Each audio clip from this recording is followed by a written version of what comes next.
नमस्कार दोस्तों, आप सभी का बहुत बहुत स्वागत है आपके YouTube channel business education point पर। जैसा कि आप सभी को ज्ञात है कि हमारे चैनल के 10,000 सब्सक्राइबर कंप्लीट हो चुके हैं। इसी प्रकार आपके सहयोग के साथ हम 1 मिलियन से भी आगे पहुंचेंगे। चलिए देखते हैं आज की वीडियो को, जो कि हमने प्रारंभिक परीक्षा एवं अन्य सभी कॉम्पिटिशन एग्जामों को भी ध्यान में रखकर बनाई है, जिसमें हम जनजाति के प्रमुख विषयों के बारे में जानेंगे। जैसा कि इसके पहले पार्ट में हमने मध्य प्रदेश की प्रमुख जनजातियाँ, उसी के साथ साथ हमने मध्य प्रदेश की अनुसूचित जनजातियों के बारे में भी जाना था। गौंड जनजाति के बारे में भी हमने प्रमुख रूप से जाना था। गौंड के साथ साथ बैगा जनजाति के बारे में भी चर्चा की थी। अब आज के इस वीडियो में हम जो प्रदेश की सबसे प्रमुख जनजाति है भील, भील के साथ साथ कोलकू, सहरिया एवं इनसे जुड़ी अनुसूचित जो जातियों जनजातियों से जुड़े जो प्रावधान है, योजनाएं हैं, उन पर भी हम चर्चा करेंगे। तो यह हमारी मैराथन वीडियो है, इसलिए आप लंबे समय तक हमारे इस वीडियो में बने रहेंगे। साथ ही डिस्क्रिप्शन बॉक्स जाकर इंस्टा मौजू के लिंक से आप हमारी मुख्य परीक्षा के नोट्स, उसी के साथ प्रारंभिक परीक्षा के नोट्स भी परचेस कर सकते हैं, जिसमें यूनिट 7, यूनिट 10, यूनिट 8, यूनिट 9 आदि की PDF भी आप परचेस कर सकते हैं। साथ ही साथ आप अन्य हमारे जो प्लेटफॉर्म है, जैसे कि फेसबुक, व्हाट्सअप, इंस्टाग्राम, टेलीग्राम आदि के माध्यम से भी हमें ज्वाइन कर सकते हैं। हमारे जो नोट्स है वह हैंड रिटन है, टॉपर्स के द्वारा बनाए गए हैं और संपूर्ण सिलेबस को कवर किया गया है। तो आज ही आप हमारे नोट्स परचेस करें। देखते हैं आज की हमारे जो भील जनजाति के बारे में जानेंगे। प्रदेश की सबसे बड़ी जनजाति भील जनजाति है। यदि एग्जाम में या प्रश्न में सब पूछा जाता है कि प्रदेश की सबसे बड़ी जनजाति कौन सी है, तो भील जनजाति प्रदेश की सबसे बड़ी जनजाति है। भील शब्द की उत्पत्ति द्रविड़ भाषा के बील शब्द अर्थात बिल्लू वर्ड से हुई है, जिसका अर्थ होता है कि धनुष। भीलों में धनुष बाणों का अत्यधिक महत्व होता है, इसलिए इनका नामकरण इसी के आधार पर भील किया गया है। जनसंख्या की दृष्टि से मध्य प्रदेश की सबसे बड़ी जनजाति है। इसके 2011 की जनसंख्या के अनुसार सबसे बड़ी मध्य प्रदेश की जनजाति है भील जनजाति। भील जनजाति का उद्भव एवं विकास, इससे जो भील जनजाति की 5 प्रमुख उपजातियां हैं, पहली तो है बरेला, दूसरी है रथियास, तीसरी है भिलाला, भिलाला का नाम आप लोगों ने सुना होगा, चौथी है राठिया और 5वां है पटलिया। तो भील की 5 जो उपजाति है उनमें प्रमुख है बरेला, रथियास, भिलाला, राठिया, पटलिया। भील जनजाति के प्रमुख नृत्यों पर भी हम चर्चा करेंगे। तो पहला है भगोरिया। भगोरिया नृत्य के बारे में आप लोगों ने सुना होगा, आता है एग्जाम में। बड़वा, गोरी, डोहा, धूमर और गोल गधेड़ो। तो इस प्रकार से भील जनजाति के प्रमुख 6 नृत्य हैं: भगोरिया, बड़वा, गौरी, डोहा, धूमर और गोल गधेड़ो। भील जनजाति के प्रमुख पर्वों पर यदि हम चर्चा करें तो गल, भगोरिया, चलाबड़ी, जात्रा, यह भील जनजाति के प्रमुख पर्व हैं। गल, भगोरिया, चलावाड़ी और जात्रा। इस प्रकार से हमने उपजातियां, प्रमुख नृत्य एवं उनके प्रमुख पर्वों पर चर्चा की। इसके बाद का जो प्रमुख टॉपिक हुआ है, इनका भौगोलिक वितरण यदि देखा जाए तो भील लोग राजपूत राजस्थान के प्राचीन निवासी मानते हैं। मध्य प्रदेश में यह भील जनजाति पश्चिमी क्षेत्र के झाबुआ में, अलीराजपुर में, खरगोन, बड़वानी, धार आदि जिलों में निवास करती है। मुख्य रूप से जनजाति झाबुआ, अलीराजपुर, खरगोन, बड़वाना, धार आदि क्षेत्रों में पाई जाती है। यदि इनकी शारीरिक विशेषताओं पर यदि हम जाएं तो भील, यहाँ पर चित्र भी बताया गया है धनुष बाण के सहित। भील भूरे से गहरे रंग, मध्यम कद, सुगठित शरीर, बड़ी आंखें और चौड़े माथे, घुंघराले बाल वाले होते हैं। भील स्त्री पुरुष अन्य जनजातियों की तुलना में अधिक सुंदर होते हैं। देखा जाए तो अपेक्षाकृत अन्य जनजातियों की तुलना में भील स्त्री एवं पुरुष अधिक सुंदर होते हैं। निवास की दृष्टिकोण से देखा जाए, भीलों का निवास ऊंचे क्षेत्रों में होता है एवं 2 निवास स्थानों के बीच की दूरी अधिक होती है।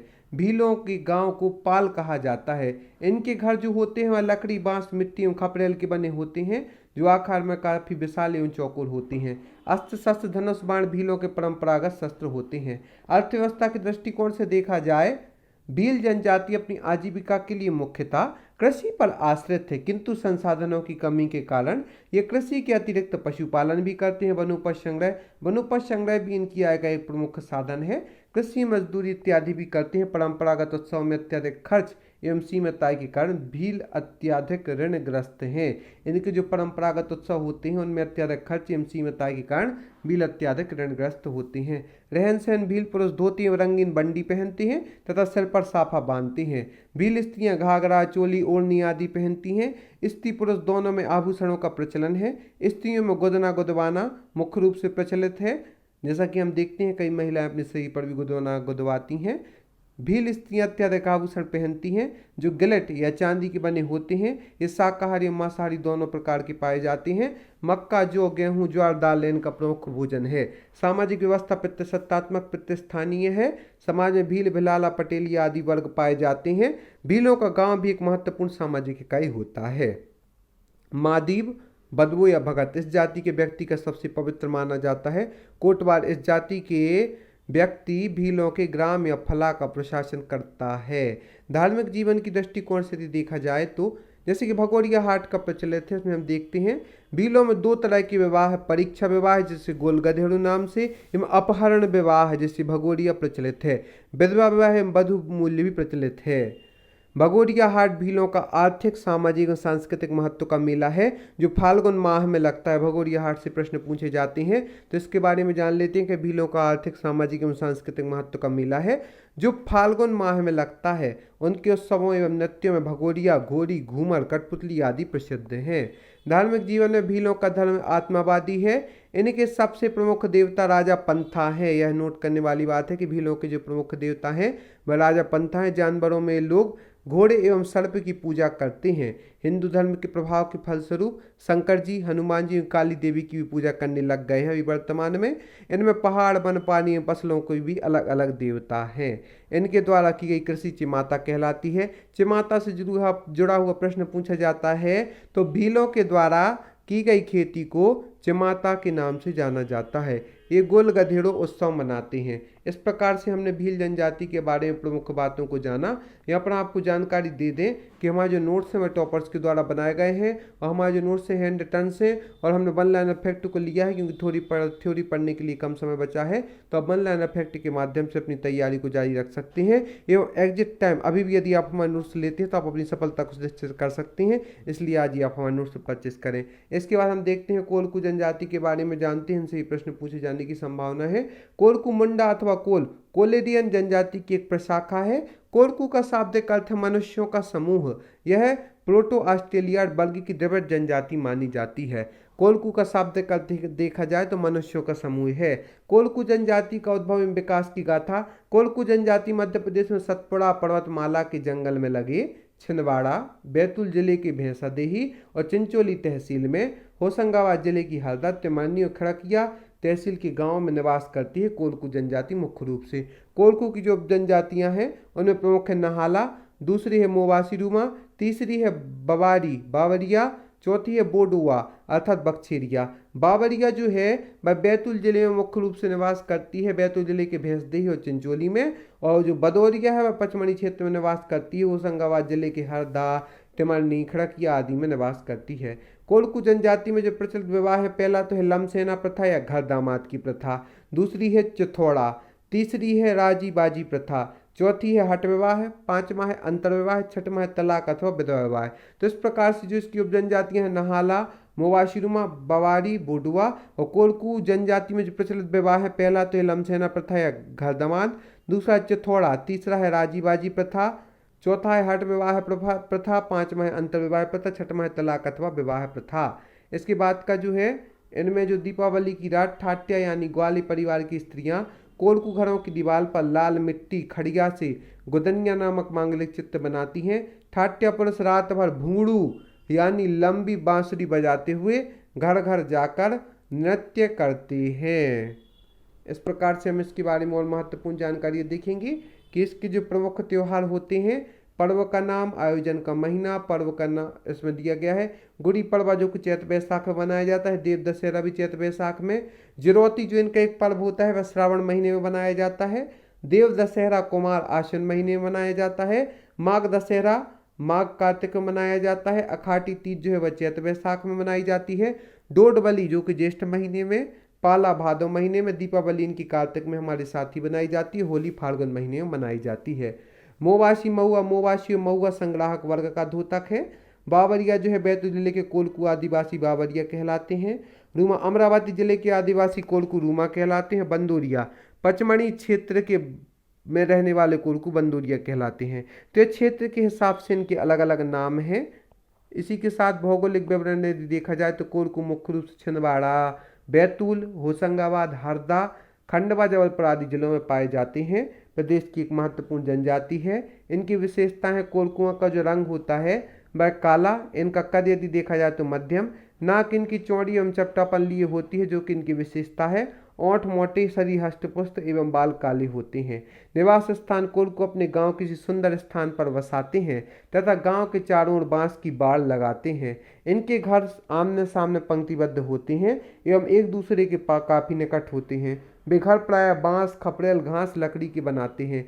रहन सहन के दृष्टिकोण से देखा जाए तो कोरकुओं का पहनावा जो है साधारण होता है। पुरुष सूती बंडी, कुर्ता एवं धोती पहनते हैं। महिला रंग बिरंगी धोती पहनती हैं।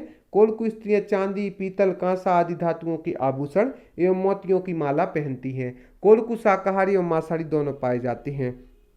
अर्थव्यवस्था की दृष्टिकोण से देखा जाए कोरकुओं की आजीविका का मुख्य साधन कृषि एवं आकेटन। आकेटन से तात्पर्य शिकार करना है, किंतु बहुत कम कोरकू भूस्वामी हैं। आकेटन में अत्यंत निपुण होते हैं तथा समूह में आकेटन अर्थात शिकार करते हैं। इसके अतिरिक्त पशुपालन, मत्स्य एवं वन उपज संग्रह भी इनके जीवन यापन का एक कुशल माध्यम है। सामाजिक अर्थव्यवस्था कोरकू समाज प्रतिसत्तात्मक एवं टोटम पर आधारित होता है। इसके दो प्रमुख वर्ग होते हैं, एक तो होता है राज कोरकू, दूसरा होता है पठरिया राज कोरकू। सामाजिक दृष्टि से उच्च माने जाते हैं। इनके अतिरिक्त चार अन्य वर्ग रूमा, पोथरिया, दुलारिया एवं बोवई पाए जाते हैं। कोरकुओं में सगोत्र विवाह निषिद्ध है। घर दामाद प्रथा, विधवा विवाह एवं वधु मूल्य का प्रचलन है। धार्मिक जीवन की दृष्टिकोण से देखा जाए कोरकू स्वयं को हिंदू मानते हैं। ये लोग महादेव एवं चंद्रमा की पूजा करते हैं। डोंगा देव, भटुआ देव एवं गांव के देवता इनके प्रमुख देवता हैं। ये लोग गुड़ी पाड़वा, आखाती, दशहरा, दिवाली, होली एवं हिंदू त्योहार भी मनाते हैं। भूमिया एवं परियार कोरकुओं के सम्मानित व्यक्ति होते हैं। मृतक संस्कार में सडोली प्रथा प्रचलित है, अर्थात मृतकों को दफनाया जाता है। मृतक की स्मृति में लकड़ी का एक स्तंभ गाड़ते हैं, अर्थात यहाँ पर मृतकों को जलाने के स्थान पर दफनाने की प्रथा प्रचलित है। इसके बाद की जो भारी आदि जनजाति है उन पर भी हम चर्चा करेंगे, लेकिन अगले वीडियो में उसके पहले हम प्रमुख ऑप्शन ये मध्य प्रदेश की प्रमुख जो जनजातियाँ उनके लिए किए गए प्रावधान पर हम चर्चा करेंगे। तो मध्य प्रदेश की प्रमुख जनजाति जनजाति उसकी उप जनजाति निवास स्थान एक चार्ट के रूप में दिया गया है, इस पर भी हम चर्चा करेंगे। और साथ ही मध्य प्रदेश की आदिवासी जनजाति युवाग्रह, मध्य प्रदेश के जो आदिवासी जनजाति युवाग्रह है तो जनजाति जो मुड़िया है उसकी युवाग्रह घोटल में है, और भुड़िया है उसके धागड़वासा, भाड़िया के रंगबंग, और राव के धुमकोरिया एवं मंडा की गतिपुरा में युवाग्रह स्थित हैं। मध्य प्रदेश के प्रमुख लोक नृत्य बधाई लोक नृत्य जो है वह बुंदेलखंड में खुशी के अवसर पर किया जाने वाला नृत्य है। बधाई नृत्य, राय नृत्य भी बुंदेलखंड में प्रचलित है। सेरा नृत्य के बारे में आपने सुना होगा बंधुओं। तो सेरा नृत्य जो है गणगौर के उत्सव पर किया जाता है। गुजरात में होने वाले डांडिया नृत्य से मिलता जुलता है। और चटकोरा नृत्य कोरकू आदिवासियों का नृत्य है। भगोरिया हाट भीलन द्वारा किया जाने वाला नृत्य भगोरिया हाट के नाम से जाना जाता है। परधोनी नृत्य जो है विवाह के अवसर पर बैगा आदिवासियों द्वारा बारात की अगवानी के समय किया जाता है। अनुसूचित जाति एवं जनजाति संबंधित सम्मान एवं पुरस्कार भी आपको हमारे इस वीडियो में देखने को मिलेंगे। यहाँ पर सहरिया एवं भील जनजाति का निवास स्थान भी दिया गया है। और जो कम काला है वह कौल पनिका जनजाति है, और जो पिंक कलर से दिया गया है वह बैगा जनजाति है। तो जो बैगा जनजाति है वह डिंडोरी मंडला बालाघाट में निवास करती है। भाड़िया जनजाति है जो मुख्य रूप से छिंदवाड़ा में निवास करती है। भील जनजाति जो कि सबसे बड़ी जनजाति है वह भील, मंदसौर, रतलाम, झाबुआ, अलीराजपुर, बड़वानी, धार, उज्जैन, इंदौर, अगरमालवा, राजगढ़, शाजापुर, देवास, सीहोर, खंडवा, बुरहानपुर, खरगोन, गुना आदि में निवास करती है। एवं सहरिया जनजाति मुरैना, ग्वालियर, श्योपुर, शिवपुरी, दतिया, भिंड आदि में निवास करती है। और जो कोल पनिका जनजाति है वह सतना, रीवा, सीधी, शहडोल, सिंगरौली आदि में निवास करती हैं। इसके बाद का जो हम देखेंगे मध्य प्रदेश राज्य अनुसूचित जनजाति आयोग का गठन। तो मध्य प्रदेश शासन द्वारा मध्य प्रदेश अधिनियम क्रमांक 24 सन 1995 के द्वारा 1995-96 मध्य प्रदेश राज्य अनुसूचित जनजाति आयोग का गठन किया गया। यदि यह प्रश्न पूछा जाए तो इसका राइट आंसर 1995-96 में मध्य प्रदेश राज्य अनुसूचित जनजाति आयोग का गठन किया गया था। इसकी शक्तियों आदि पर भी चर्चा करेंगे। विशेष पिछड़ी जनजाति क्षेत्र एवं जनसंख्या, तो शहरिया विकास प्राधिकरण, बैगा विकास प्राधिकरण और भारिया विकास प्राधिकरण भी प्रस्तुत हैं। एक नज़र में इनके अनुच्छेद आदि का वर्णन भी दिया गया है, उस पर भी हम चर्चा करेंगे। प्रमुख आदिवासी नृत्य भी यहाँ पर दिए गए हैं, और उसके बाद के कुछ ऑप्शन पर भी हम चर्चा करेंगे। शहरिया जनजाति किस क्षेत्र में अधिक संख्या में निवास करती है? ए मंडला शहडोल, बी बुंदेलखंड, सी मुरैना श्योपुर शिवपुरी, डी रीवा सीधी। तो इसका राइट आंसर है सी मुरैना श्योपुर शिवपुरी। जैसा कि हमने देखा है भिंड, मुरैना, श्योपुर, शिवपुरी में सहारिया जनजाति मुख्य रूप से निवास करती है। कौन सी जनजाति वन्य प्राणियों के शिकार एवं अन्य अपराधियों के लिए अधिक जानी जाती है? ए पारदी, बी कोरकू, सी अगरिया, डी इनमें से कोई नहीं। तो इसका राइट आंसर है ए पारदी जनजाति जो है वह वन्य प्राणियों के शिकार एवं अन्य अपराधियों के लिए अधिक जानी जाती है। मध्य प्रदेश में अधिकतम आदिवासी बहुल जिले हैं। ए धार, झाबुआ, मंडला, बी ग्वालियर, मंडला, धार, सी जबलपुर, भोपाल, ग्वालियर, डी इनमें से कोई नहीं। तो इसका राइट आंसर है धार, झाबुआ, मंडला, जो कि मध्य प्रदेश में अधिकतम आदिवासी बहुल क्षेत्र के लिए जानी जाती है। बूढ़ा देव मध्य प्रदेश की बैगा जनजाति के प्रमुख देवता हैं। और मध्य प्रदेश के किस जिले में जनजातियों की जनसंख्या प्रतिशत सबसे अधिक है? तो मध्य प्रदेश के झाबुआ जिले में जनजातियों की जनसंख्या का प्रतिशत सबसे अधिक है। इसके बाद का जो महत्वपूर्ण प्रश्न है, गौड़ तथा सुअर की बलि को प्रचलित रूप से लड़ू कुच कहा जाता है।